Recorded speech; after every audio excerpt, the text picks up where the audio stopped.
నమస్తే ప్రతి మాట విలువైనది ప్రతి దృశ్యం అరుదైనది వెల్కమ్ టు ఏపీ వ్యూ నేను జోష్న ముందుగా హెడ్లైన్స్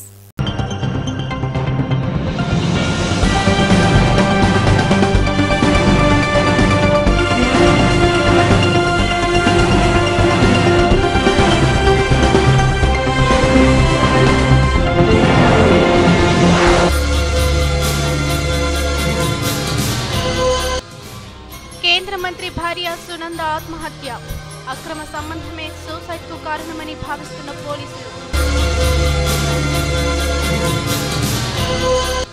పెరిగిన సబ్సిడీ సిలిండర్ల సంఖ్య సంతోషాన్ని వ్యక్తం చేస్తున్న వినియోగదారులు.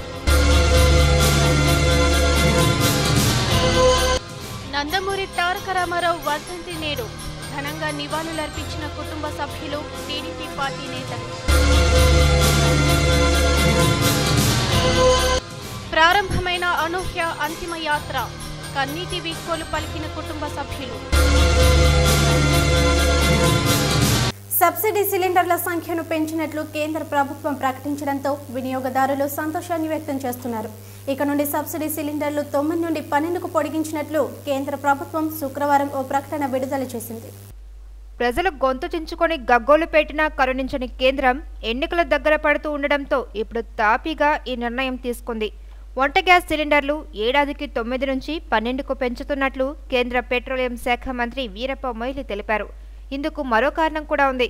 శుక్రవారం జరిగిన అఖిల భారత కాంగ్రెస్ కమిటీ సమావేశంలో ఏఐసీసీ ఉపాధ్యక్షుడు రాహుల్ గాంధీ సిలిండర్లను పెంచాలని చెప్పడంతో ఆగమేఘాల మీద కేంద్రం ఈ నిర్ణయం తీసుకున్నట్టు కూడా ప్రచారంలో ఉంది. అయితే ఈ నిర్ణయంపై విపక్షాలు పెదవి విరిచాయి. మొయిలీ చేసిన ప్రకటనపై భారతీయ జనతా పార్టీ సీనియర్ నేత షానవాజ్ హుసేన్ మండిపడ్డారు. ప్రజలకు అవసరమైనప్పుడు కాకుండా ఎన్నికల కోసం సిలిండర్ల పెంపు నిర్ణయం తీసుకున్నారని ఆయన ఆరోపించారు. కేంద్ర మంత్రి శశి థరూర్ భార్య సునంద పుష్కర్ అనుమానాస్పదంగా మృతి చెందింది. ఢిల్లీలోని లీలా హోటల్లో ఆమె మరణించింది. గత కొద్ది రోజులుగా శశి థరూర్ సునందల మధ్య విభేదాలే ఇందుకు కారణంగా తెలుస్తోంది. పాకిస్తాన్ జర్నలిస్ట్ మెహర్ తరార్ విషయంలో భార్య భర్తల మధ్య మనస్పర్ధలు రేగాయి. ఈ వ్యవహారంపై తీవ్ర దుమారం రేగింది. ఈలోగానే సునంద పుష్కర్ మృతి చెందడం అనేక అనుమానాలకు తావిస్తోంది. కేంద్ర మంత్రి శశి థరూర్ భార్య సునంద పుష్కర్ ఆత్మహత్య చేసుకుంది. ఈ మేరకు పోలీసులకు స్వయంగా కేంద్ర మంత్రి ఫిర్యాదు చేశారు. దీంతో రంగంలోకి దిగిన పోలీసులు ఢిల్లీలోని లీలా హోటల్కు వెళ్లి ఆమె మృతదేహాన్ని స్వాధీనం చేసుకున్నారు. 2010 ఆగస్టులో వీరి వివాహం జరిగింది.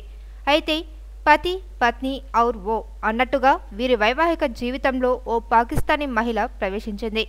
మొహర్ తరారా అనే ఓ పాకిస్తానీ జర్నలిస్ట్ తన భర్తను వలలో వేసుకుని తనకు దూరం చేస్తుందని సునంద తన ట్విట్టర్లో ట్వీట్ చేసింది. గత ఏడాది ఏప్రిల్ నుంచి వాళ్ళిద్దరి మధ్య అక్రమ సంబంధం ఏర్పడిందని, దీనిని తట్టుకోలేనని శశి థరూర్కి విడాకులు ఇస్తానని హెచ్చరించింది. ఆ మహిళ తన భర్తను తీవ్రంగా వేధిస్తుందని, ఆమె పాక్ ఐఏఎస్ ఏజెంట్ కూడా అని, ఆమె వలలో శశి థరూర్ పడిపోయారని వెల్లడించింది. మగాళ్ళెప్పుడు అనేక రకాలుగా స్టూపిడ్స్. ఈ ప్రపంచంలో ప్రేమ, లాయల్టీ ఎక్కడ? నేను చాలా దిగాలు పడిపోయా అని సునంద పేర్కొంది. తన భర్తకి మెహర్కి మధ్య ఎన్నో మెసేజ్లు నడిచాయని తెలిపింది. త్వరలోనే తన భర్త నుండి విడాకులు కోరుతానని వెల్లడించింది. ఇక ఈ ఆరోపణలపై పెద్దగా స్పందించిన థరూర్ తన ట్విట్టర్ అకౌంట్ని ఎవరో హ్యాక్ చేశారని తెలిపారు. తన అకౌంట్ నుంచి వివాదాస్పద ట్వీట్లను పోస్టు చేశాక ఇలా జరిగిందని అన్నారు. అయితే వీళ్ళిద్దరి వ్యవహారాల్ని బయటపెట్టేందుకు తానే ఇలా చేసినట్టు సునంద తెలిపింది. అటు మెహర్ తరార్ కూడా తానేమీ తీసుకోలేదన్నట్టు సునందని దుయ్యపడుతూ ట్వీట్ చేసింది. దీంతో ఎన్నికల ముందు ఈ న్యూసెన్స్ ఎందుకని దిద్దుబాటు చర్యలు చేపట్టారు మంత్రి శశి థరూర్. భార్య సునంద పుష్కర్తో కలిసి గురువారం సాయంత్రం మీడియా సమావేశం ఏర్పాటు చేశారు. తమ ట్విట్టర్ అకౌంట్ని ఎవరో హ్యాక్ చేశారంటూ ఆరోపించారు. భార్యాభర్తలు ఇద్దరూ కలిసి ఇలా ప్రకటించి 24 గంటలు కూడా గడవలేదు. అంతలోనే ఈ విషాద ఘటన చోటు చేసుకుంది. లీలా హోటల్లో ఆమె సూసైడ్ చేసుకున్నట్టు మంత్రి స్వయంగా పోలీసులకు ఫోన్ చేసి మరీ సమాచారం ఇచ్చారు.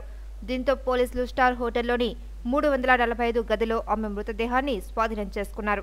అయితే ఈ సంఘటనతో కేంద్ర మంత్రి శశి థరూర్ ఇరుకాటంలో పడ్డారు. ఆయన అరెస్ట్ అయ్యే అవకాశాలు కనిపిస్తున్నాయి. ఇప్పటికే ఈ వ్యవహారంలో విపక్షాలు తీవ్రంగా విమర్శలు గుప్పిస్తున్నాయి.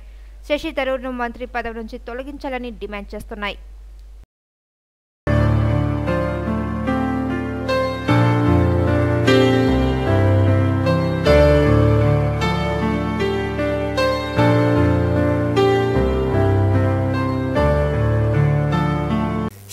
శాసనసభలో ఈ రోజు కూడా మంత్రి శైలజానాథ్ టీ బిల్లుపై తన ప్రసంగాన్ని కొనసాగించారు. గతంలో 610 జీవో అవసరం లేదని కేసీఆర్ చెప్పలేదా అంటూ ఆయన ప్రశ్నించారు. హైదరాబాద్ ఉమ్మడి రాజధాని అంటే ఇక్కడ ఉండే సీమాంధ్రులు అద్దెకు ఉండేవాళ్ళ అంటూ ప్రశ్నించారు. నిన్న అనేక మంది బహుశా ప్రతిపక్షాల్లోనూ అట్లాగే స్వపక్షంలో కూడా సభ్యులు అనేక అంశాలని అభిషేకం పెట్టినప్పుడు అధ్యక్ష సెక్షన్ 5లో ఉమ్మడి రాజధాని గురించి మాట్లాడతారు అధ్యక్ష. క్లాజ్ 5 సారీ క్లాజ్ 5లో క్లాజ్ 5లో ఉమ్మడి రాజధాని గురించి మాట్లాడతారు అధ్యక్ష. రాజ్యాంగంలో ఉన్న ఏ నిబంధన ప్రకారం ఉమ్మడి రాజధాని ఏర్పాటు చేస్తారని కేంద్ర ప్రభుత్వం పంపించిన బిల్లులో పేర్కొనబడలేదు అధ్యక్ష. అంతేకాకుండా అన్ని అంశాలు కూడా తెలంగాణ మంత్రిమండలిని సంప్రదించిన తర్వాత గవర్నర్ గారు సముచితమైన లేక ఫ్రీ నిర్ణయం తీసుకోవచ్చనే మీనింగ్లో అధ్యక్ష.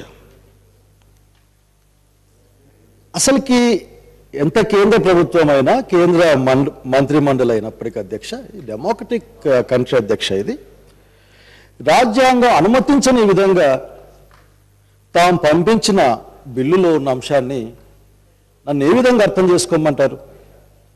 లేకపోతే తెలుగు వాళ్ళని ఏ విధంగా అర్థం చేసుకోమంటారు? ఇప్పుడు షార్ట్ బ్రేక్ తీసుకుందాం. Stay tuned.